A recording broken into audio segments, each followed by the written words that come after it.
Hello, team. This is another ATP geopolitics video with myself, Jonathan Nemes. This is Ukraine War Update Extra video, giving the extra tidbits and nuggets to get your teeth into to give you a greater understanding of the war in Ukraine. Just hopefully a shorter one today. My frontline update was way too long. So let's have a couple of little conversation pieces. We're going to look, first of all, to this. Now, I don't have the translation for this intercept. This is coming from Flash News, and it's just the original Russian, but this is an intercept provided by the main intelligence director of the Ukrainian Defense Ministry, saying a Russian serviceman from the Bakhmut region discusses the significant losses, the shortage of weapons and ammunition in some units of the Russian armed forces, as well as opening of criminal proceedings against a commander of one of the Russian brigades. I don't know if he's referring to a local one or maybe one like the 205th down in the Kherson region. And rumors, fly up to Bakhmut as well. But yeah, just another indication that things aren't going as well as they could be for the Russian armed forces. But of course, take all these things with a pinch of salt. Now we're just going to turn to economics, and I'm going to drop into a video, an interview with, Konstantin Samoylov from Silicon Curtain here. So Silicon Curtain is talking to a Russian who is, I presume, exiled, who's discussing the economic woes that Russia are facing at the moment. We're going to look at just a little bit as to whether the Russian economy is screwed or whether there are ways, in fact, that it has bounced back, ways that we might not have predicted, but I guess pretty obvious because, hey, corporations are always going to make their profits, right? So let's see how the economy is potentially screwed going forward with the perfect storm, as he describes it. It is, in my eyes, the economy is the foundation of everything in the country. Okay, and Russian economy has been caught in a perfect storm. In current conditions, it does not stand a chance. Few economic factors have come together to form this perfect storm, and I'll briefly summarize what this perfect storm is about, if you don't mind. These factors are, number one, the export revenues have fallen down for about 50%. Russia is under the international sanctions, and exporting raw materials, and especially the hydrocarbons, natural gas and oil, has always been Russian economy bread making, the foundation of well-being of Russian economy. So the economy has taken a huge hit. European customers have stopped buying Russian oil altogether, and everyone else is paying no more than $60 per barrel, which is a huge hit. It's called the price cap, international sanctions. The revenue is way down, and to top it off, China and India, the existing oil importers, they're paying a great deal in their own local currencies that are not helping much to the Russian economy. Number two, the spendings are way up. Obviously, there's war going on in Russia, and the expenses are up due to enormous increase in military industrial complex development. They are making more missiles, more weapons, more tanks, more guns. I think there were claims that Russia is spending 30% of its budget on the war, which is the same as Ukraine. But you'd imagine Ukraine in an existential crisis would be doing something like that, whereas Russia, they forced this upon themselves. And he talks about that later, about how this is kind of self-inflicted.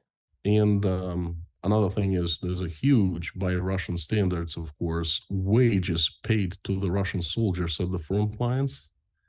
It's Russian government's carrot, so to speak, Number three is exodus of the Western businesses. The companies that have left, they eliminated jobs. They took the technologies away from Russia along with them. All the investors, both Russian and foreign, well, especially foreign, left. Russia is simply toxic for any capital these days, and it has virtually zero investments. Okay, the biggest investor and the only investor left in Russia is the Russian government. You're wondering how similar Russia is to the Soviet Union now, like in the way it's going. Four, high inflation level driven by the record amount of money that has flooded Russian market in form of unsecured bank loans. Number 5, huge disbalance between exporting and importing. Russia doesn't virtually produce anything. So, And where Russia is bouncing back is on its imports. And although on the one hand that might be very good, as in for Russia, they're still able to import a shed load of stuff that we thought would be sanctioned, but there are all these loopholes that allow them to do that. If you aren't exporting as well, then you've got a lot of money going out of your country and not a lot of money coming in. And as he says, the money that is coming in is perhaps in currencies that aren't preferable. So it doesn't export goods, and instead it imports everything, buys everything. So there's a huge disbalance. In number 6, huge labor force instant decrease in form of 3+ million Russian men left Russia basically overnight, escaping mobilization, escaping this crazy situation with, not willing to support the war in Ukraine. And that's driving the amount of taxes generated down a great deal. And most importantly, it's driving the wages for those who still remain in Russia way up, because the employers start competing for the people. They don't have enough people to fill the positions. Therefore, they must just attract people by higher salaries. And that's driving the inflation up as well. Well, these 6 things have, they're major factors that have. Sorry, just to pause. You got the wage price spiral that is sometimes seen as one of the main drivers of inflation. It will be going on there. The price as wages go up. I mean, it's not quite connected. This is just driving up wages, but you could have it that as wages go up, some people have more money, and so therefore the price of things goes up, and you get an inflation there that might upset things. I don't know whether that would happen, because actually the wages won't be going up in all sectors, and there'll be also, I don't know, as there could be economic depression in other ways that could mitigate against that. So I don't know enough there to claim that would be happening. There's certainly a wage inflation in certain sectors as the supply of those types of, or people who are qualified for particular types of jobs will be hit as they are either drafted into the army and sent off and die, get injured, don't come back, or just fighting. And those that have run away to another country, then that lack of supply will in turn lead to an increase in what those people who are left that can do those jobs can command for their wage. For this perfect storm in Russian economy. And, any one of these above mentioned factors would be a huge blow to any economy in any country. And possibly it would throw a country into a recession. And now imagine all of them, all 6, coming together and staying spinning above Russia, and they're all a result of actions of the Russian government.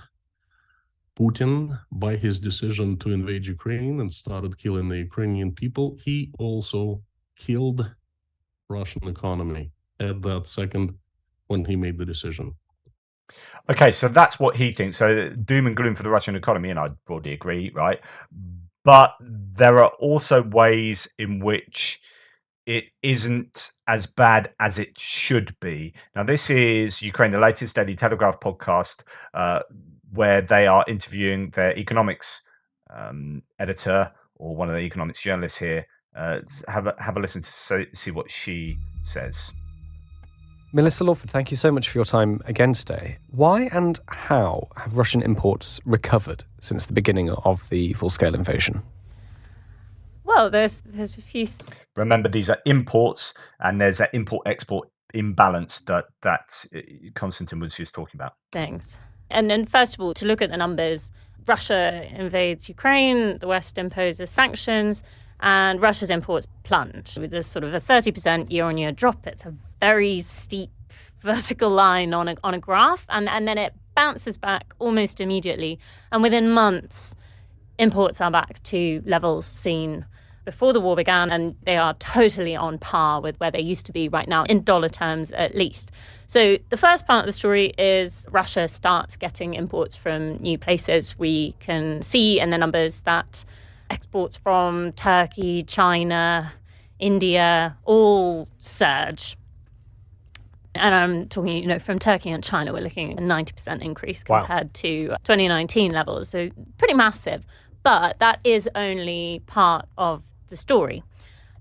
And there are examples that I can give you. So, for example, someone was saying recently that they've never seen so many Chinese cars in Moscow, in Russia, and there's an example. So it's there will be substitutions going on where they are importing goods that they would otherwise import from Western nations that have been sanctioned, and they get a substitute for those goods from elsewhere. And then there's the issue of getting those same Western goods, but not directly imported into Russia, but through third-party nations, which essentially isn't illegal, as far as the nations who are doing the exporting of those goods and are initially exporting them to countries where it's not illegal and they're not sanctioned, and then those other countries aren't party to those sanctions. So anyway, that's what they're going to talk about now. Because at the same time, what Russia has also done is it has diversified its trade routes. So there's some really, really interesting analysis from the Institute for International Finance.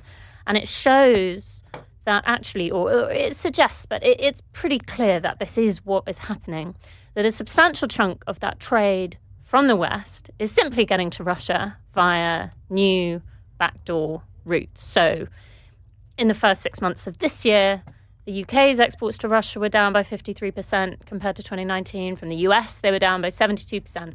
But almost all Western countries increased their exports to this kind of bloc, this Central Asia bloc, which the IIF defines as Armenia, Azerbaijan, Kazakhstan, Kyrgyzstan, Tajikistan, Turkmenistan, Uzbekistan, and then the Belarus is also within that. It's not quite Central Asia, but it's within the group that's allied with Russia. So US exports to this group have jumped by 11.5%. From Poland, the increase was 27%. So you can see it's not, in most cases, it's not totally outweighing that loss of or that drop in exports to Russia, but it is making up some of the ground. And if you look on an individual country level, some of the stats are nuts. So Germany's exports to Russia have dropped by 54%. Its exports to Kyrgyzstan, the IIF says, have jumped. And I remember I showed you a graph of the Kyrgyzstan and I think previously the Kazakhstan imports. If you remember from the other day. By 2,000%. So let's listen to that again. F says have jumped by 2,000. So Germany's exports to Russia have dropped by 54%. Its exports to Kyrgyzstan, the IIF says, have jumped by 2,000%. And these are not trading nations. These are landlocked places, and their economies are not booming. So it's pretty clear what is happening here. And there's some pretty clear evidence that these countries are sort of phantom destinations, that, that maybe these goods are not even touching the ground. They're being diverted straight into Russia.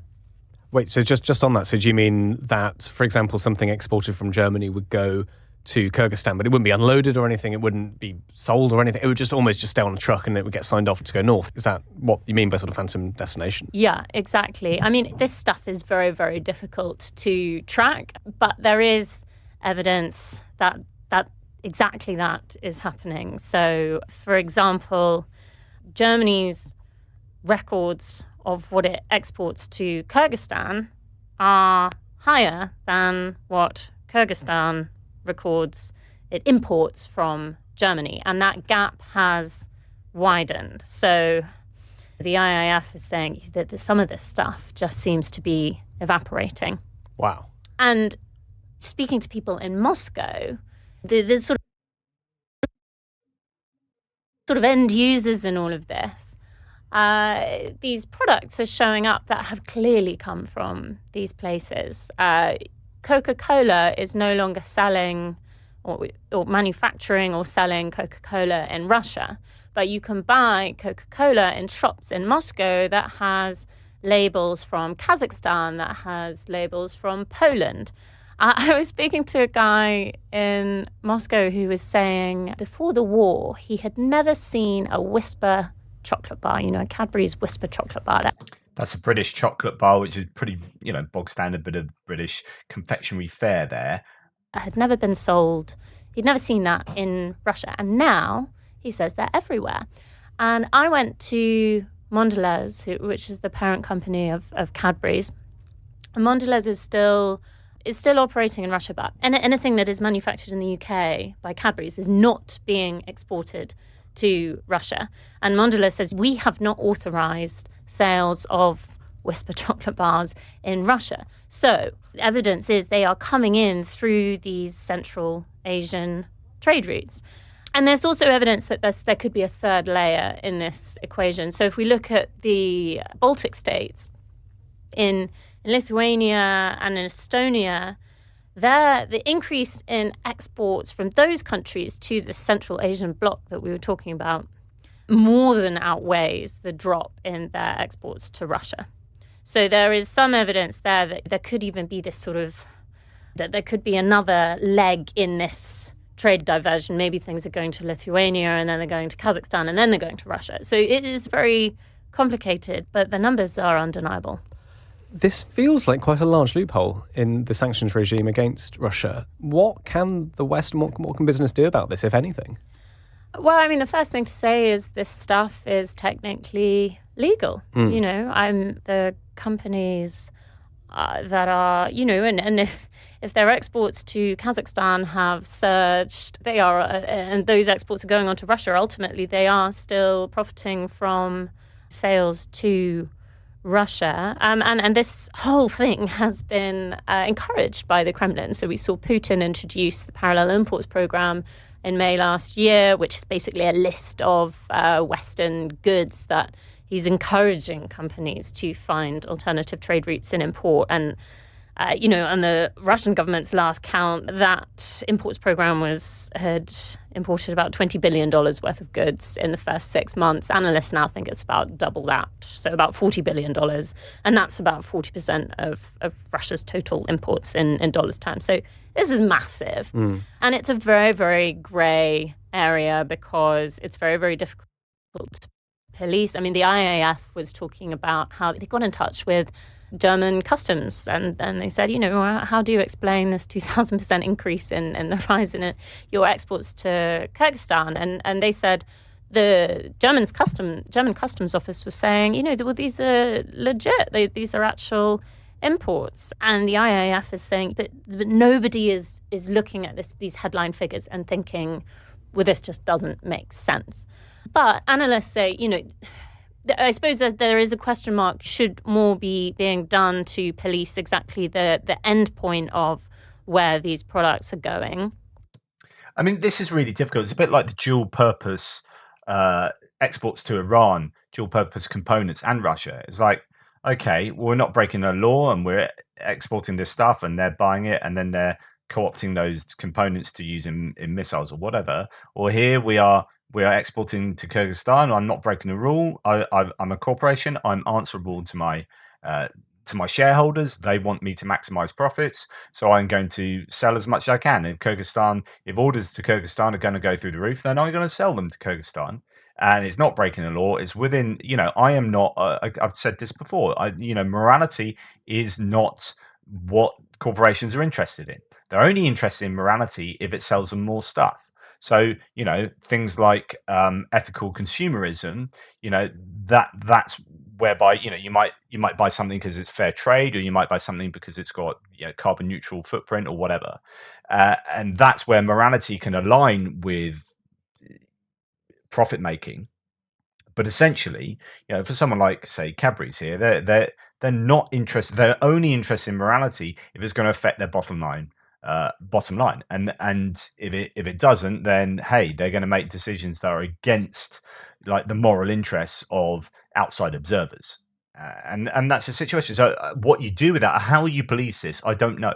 It's really difficult because I would love for those loopholes to be closed. And that would probably entails either sanctioning other countries, and then that's going to really annoy like Kyrgyzstan and Kazakhstan, or having some kind of rules in place so those corporations can't either I don't know, a rule about if you know where it's going after Kazakhstan, you have to have some kind of paper trail where you know it's going to go. You can't sell it to them if you know they are going to sell it to. But I don't know how workable that is. I don't know. I don't know what the solution to this would be. But it is really difficult. And sanctions, sanctions work until you find loopholes, and then they don't work. And we're probably at a stage where a large proportion of these sanctions are not working as they were designed to because corporations will find loopholes. Let me know what your thoughts about that might be. Right, today's going to be something of a shorter one. I did record a massive philosophical ramble concerning what Matthew Bishop said in one of his comments. I'm going to redo that because it just went all over the shop, and I was like, half an hour later, I'm like, okay, I really need to make this a bit more organized. So yet again, I'm going to push Matthew's comments to another video. Anyway, we'll move on now. Right, last thing I'm going to talk about. List of aircraft losses during the Russian invasion of Ukraine has been updated with 2 L-39C jet trainers. Now, this is where we saw the sad death of 3 Ukrainian pilots. Today, we sadly bid well to Juice. He was, in fact, the face of Ukraine's Air Force in the war. Andriy Juice Plishikov of the 40th Tactical Aviation Brigade, and 2 other pilots were killed during a training mission. I'm proud we knew each other, man, says Ilya Ponomarenko, the famous Ukrainian journalist. OSINT Technical saying Juice died over Zhytomyr Oblast yesterday. Absolutely deserved to have been driving or flying an F-16 by now. He was a big fundraiser. He was linked to so many things. He was in the news quite a lot. He was interviewed a number of times. Juice. Christopher Miller here says, beyond his impressive skills as a fighter pilot, Juice was a great advocate for the Ukrainian Air Force and a big part of his country's campaign for F-16s. Despite his hectic flying schedule, he also made time to speak regularly with journalists. R.I.P. I'm not sure. So many of these pieces waxing lyrical about him that are worth looking at. Yeah, it's really sad stuff for the Ukrainians because they have lost 3 pilots. Yeah, here it is. 3 Ukrainian Air Force pilots killed in tragic accident. Captain Andriy Juice Plishikov, Major Serhiy Prokazin, and Major Vyacheslav Minka. All 3 were experienced pilots with vast combat record, now gone in the sky forever. There's a huge loss to the Ukrainians in terms of combat expertise and flight aviation skills and experience. Right, that's all from me today. Just a somewhat short one. Thank you so much for all your support. Please like, subscribe, and share. Really do appreciate all the people who are supporting so wonderfully on all the different platforms. You are super kind. I am just about to, probably tomorrow now, I will share the Discord server link so that you can come and have discussions elsewhere concerning these topics. So keep an eye out for that. Anyway, take care. Speak soon.